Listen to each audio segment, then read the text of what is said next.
வணக்கம் நண்பர்களே, நம்ம சேனலை தொடர்ந்து பார்த்து ஆதரவு கொடுத்துட்டு இருக்கவங்க எல்லோருக்கும் கோடான கோடி நன்றிகள். இங்க என்ன நடந்துட்டு இருக்குன்னா, வருகிற சட்டமன்ற தேர்தல் 2026க்கு எல்லாரும் போராடிட்டு இருக்காங்க.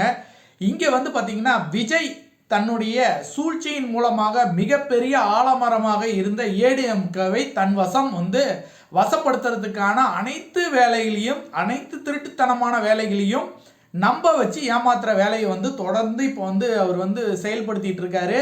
தன்னுடைய கட்சியை அறிமுகப்படுத்தி விட்டு தற்போது தன்னுடைய கட்சியில் இவ்வளோ தொண்டர்கள் இருக்காங்க, தன்னுடைய கட்சியில் இவ்வளோ விஷயங்கள் மக்கள் ரொம்ப மக்களிடம் பயங்கர மிகப்பெரிய செல்வாக்கா நான் இருக்கேன், என்னோட கட்சியோட நீங்கள் கூட்டணி வச்சுக்குங்க அப்படின்னு சொல்லிட்டு ஒரு பேச்சுவார்த்தை, மிகப்பெரிய பேச்சுவார்த்தை நடக்குது. இந்த பேச்சுவார்த்தையின் முடிவில் எடப்பாடி அவர்களுக்கு மிகப்பெரிய ஆபத்து காத்திருக்குன்னு எடப்பாடி இன்னுமே புரிஞ்சுக்கல அப்படின்னா, எடப்பாடி ஏகப்பட்ட விஷயத்தை கடந்து வந்திருக்காரு. எடப்பாடிக்கு நடந்த சூழ்ச்சியும் எடப்பாடிக்கு நடந்த தந்திர விஷயங்களையும் தாண்டி எடப்பாடி ஜெயிச்சிருக்காரு. விஜய்கிட்ட இருந்து எடப்பாடி தப்பிப்பாரா, இல்லை விஜய்கிட்ட அகப்பட்டு மாட்டிப்பாரா, காக்காட்ட கொத்து வாங்கிடுவாரா அப்படிங்கிறது தான் நம்ம இந்த வீடியோவில் பார்க்க போகிறோம். நம்மளோட சேனலை தான் முறையாக பார்க்குறீங்க அப்படின்னா கண்டிப்பாக சப்ஸ்கிரைப் பண்ணுங்கள். அப்போ தான் நம்ம சேனலில் போடக்கூடிய அனைத்து வீடியோக்களையும் தவறாமல் உங்களை பார்க்க முடியும். இப்போ வாங்க வீடியோக்குள்ளே போகலாம்.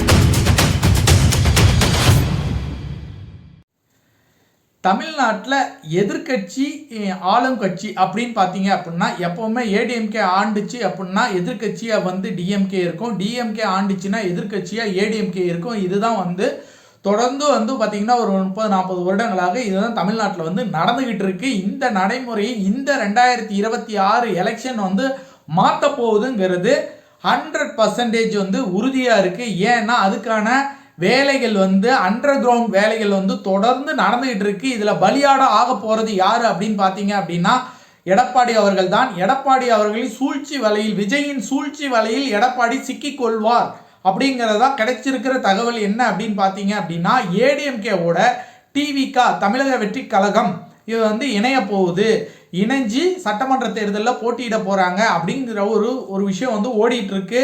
இதில் பார்த்தீங்கன்னா ஏடிஎம்கே சார்பாக 60 சீட்டு தமிழக வெற்றி கழகத்துக்கு கொடுக்குறோம் அப்படிங்கிற மாதிரி ஒரு பேச்சுவார்த்தை நடந்து ஒரு பக்கம் போயிட்டு இருக்கு. அதுவும் இல்லாமல் ஏடிஎம்கே பார்த்தீங்க அப்படின்னா விடுதலை சிறுத்தைகள் அவர்களை திருமாவளவன் அவர்களை தன்னோட இணைச்சிக்கணும்னு போராடிட்டு இருக்காங்க. அதே மாதிரி பாமக அவர்களை தன்னோட இணைச்சிக்கணும்னு போராடிட்டு இருக்காங்க. ஆல்ரெடி தேமுதிக தன்னுடன் இணைஞ்சிருக்கு. அதனால அது ஒரு பக்கம் போயிட்டு இருக்கு. இருந்தாலும் இப்போ கரண்ட் ட்ரெண்ட்ல என்ன ஓடிட்டு இருக்கு அப்படின்னு பார்த்தீங்கன்னா, விஜய் ஒரு மெகா பிளான் ஒன்று போட்டு வச்சிருக்காரு. அந்த மெகா பிளான்ல பார்த்தீங்கன்னா எடப்பாடி சிக்கிட்டாரு அப்படின்னா ஏடிஎம்கே தன்வசம் ஆகிடுவாரு விஜய். இதுதான் இன்னைக்கு 2026 சட்டமன்ற தேர்தல் முடியறதுக்கு முன்னாடியும் சரி, முடிஞ்ச வாட்டியும் சரி, அதுதான் நடக்க போகுது. அந்த வலையில மட்டும் எடப்பாடி சிக்கிட்டாரு அப்படின்னா விஜயின் சூழ்ச்சியில் கண்டிப்பாக ஏடிஎம்கேவை தன்வசம் ஆக்குவதற்கான அனைத்து நடவடிக்கைகளுக்கும் விஜய் கட்சி சார்பாகவும் மூத்த நிர்வாகிகளுடன் கலந்து ஆலோசித்துட்டு என்னென்ன திட்டம்லாம், என்னென்ன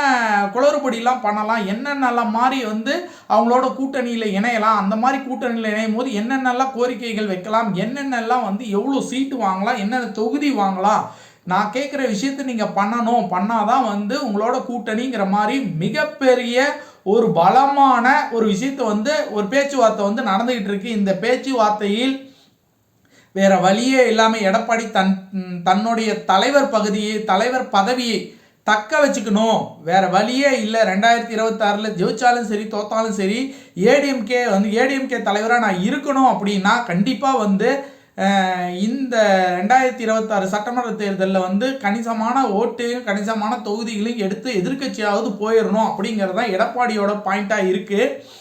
அதை தனக்கு சாதகமாக பயன்படுத்தும் அரசியல் திருட்டு விஞ்ஞானி விஜய் பார்த்தீங்கன்னா தனக்கு சாதகமாக பயன்படுத்திக்கிட்டு காயை பயங்கரமாக நகர்த்திட்டு இருக்காரு. இதோட பின்விளைவு தெரியாமல் எடப்பாடி போய் இணைஞ்சிட்டாரு அப்படின்னா மிகப்பெரிய பாதிப்பு யாருக்கு அப்படின்னு பார்த்தீங்கன்னா எடப்பாடிக்கு தான். எடப்பாடியோட தலைமை காணாமல் போயிடும். அந்த இடத்துல பார்த்தீங்கன்னா விஜய் ஆக்கிரமிப்பு பண்ணுறதுக்கான அனைத்து வேலைகளையும் தொடர்ந்து நடந்துக்கிட்டே இருக்குது. தலைவர் நானாக இருந்துக்கிறேன், நீங்கள் உங்களுக்கு பார்த்தீங்கன்னா மற்ற எல்லா விஷயங்களும் பண்ணித்தரங்கிற மாதிரி ஒரு பேச்சுவார்த்தை நடந்துகிட்டு இருக்கு. அதுக்கும் ஏடிஎம்கே சார்பில் இருந்து பல முக்கிய பிரபுங்கர்கள் வந்து ஓகே சொன்ன மாதிரி தான் விஷயங்கள் வந்து வெளியே வந்துட்டு இருக்கு. எடப்பாடியை பிடிக்காதவர்கள் எடப்பாடிக்கு தெரியாமல் பல அண்டர் கிரவுண்டு விஷயங்கள்லாம் வந்து விஜயோட வந்து பேச்சுவார்த்தை நடந்துகிட்டு இருக்கிறது தான் இப்போ இருக்கிற ஹாட் டாபிக்கு. இந்த விஷயம் வந்து எடப்பாடி கொஞ்சமாக உஷாராயிட்டாரு அப்படின்னா கண்டிப்பாக 2026 சட்டமன்ற தேர்தலில் விஜயோட கூட்டணி வைக்காத பட்சத்தில் எடப்பாடி பொழைச்சிப்பாரு. எடப்பாடி தப்பி தவறி தமிழக வெற்றி கழகத்தோட கூட்டணி வச்சாரு அப்படின்னா சகுனியோட வேலையை செஞ்சிரும். சகுனி வேலை என்னங்கிறது உங்களுக்கு தெரியும். எப்படியாவது யாரையாவது ஏமாற்றி ஒரு பிரச்சனையை கிளப்பி விட்டு அந்த இடத்துல வந்து தன்னை ராஜாவாக காட்டிக்கிறதா சகுனியோட வேலை. அந்த சகுனி வேலையை வந்து விஜய் கரெக்டாக செய்யக்கூடிய ஆள். ஏன்னா சினிமா துறையிலையும் தொடர்ந்து சகுனி வேலை பார்த்துட்டு தான் வந்து சினிமா துறையிலையும் தான் உச்சபட்ச நடிகன் தானே சொல்லிக்கிட்டு தானே செலவு பண்ணி தானே ரசிகர் மன்றத்துக்கு செலவு பண்ணி தானே முதல் ஷோக்கு டிக்கெட் எடுத்து கொடுத்து தானே வந்து பால் அபிஷேகம் தேன் அபிஷேகம் எல்லாமே பண்ணி தன்னைத்தானே புகழ்ந்து தன்னைத்தானே வந்து மீடியாவில் பேச சொல்லி ஒரு குரூப்பை வச்சுக்கிட்டு ஒரு 100 பேர் இருக்காங்க யூடியூப்ல. அந்த 100 பேரும் வந்து விஜய் கிட்ட இருந்து காசு வாங்கிக்கிறாங்க. விஜய் என்ன சொல்றாரோ என்ன டாபிக் பத்தி பேசணும்னு சொல்றாரோ அந்த டாபிக் பத்தி பேசுறாங்க. விஜய் பத்தி புகழ்ந்து பேசிட்டு இருக்காங்க.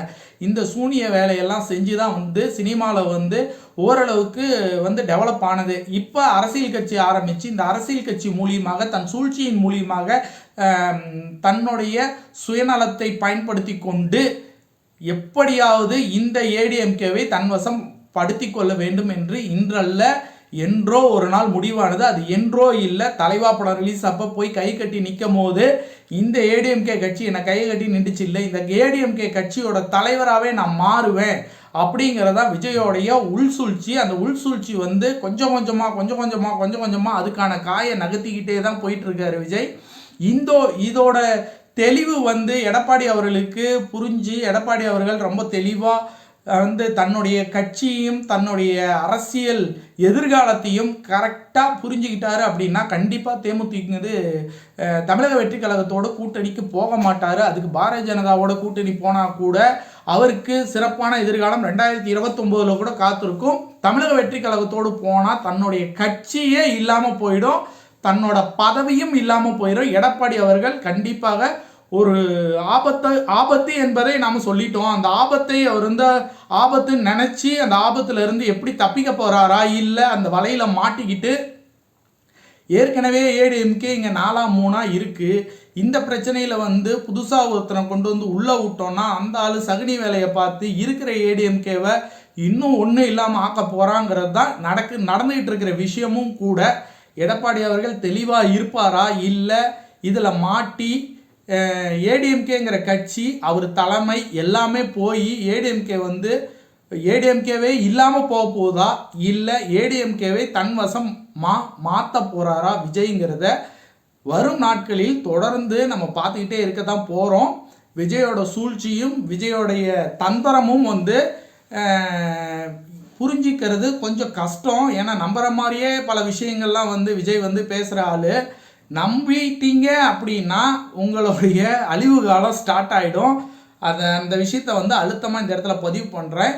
விஜய் வளர்கிறதுக்காக எத்தனை பேரை வேணால் ஒழிக்கிறதுக்கு தயாரான ஆள். அதனால் எடப்பாடி அவர்கள் என்ன பண்ணுறாரு, விஜய் அவர்களுடைய சூழ்ச்சி என்னங்கிறத நம்ம வெயிட் பண்ணி பார்ப்போம். 2026 சட்டமன்ற தேர்தல் என்ன மாதிரிலாம் நடக்க போகுதுங்கிறத தொடர்ந்து நம்ம வீடியோவில் பார்த்துட்டே இருக்கலாம். இந்த வீடியோ கண்டிப்பாக உங்களுக்கு பிடிச்சிருக்கும்னு நினைக்கிறேன். இந்த வீடியோ உங்களுக்கு பிடிச்சிருந்துச்சி அப்படின்னா லைக் பண்ணுங்கள், ஷேர் பண்ணுங்கள், கமெண்ட் பண்ணுங்கள். மற்றொரு சூப்பரான வீடியோவில் சந்திப்போம். நன்றி, வணக்கம்.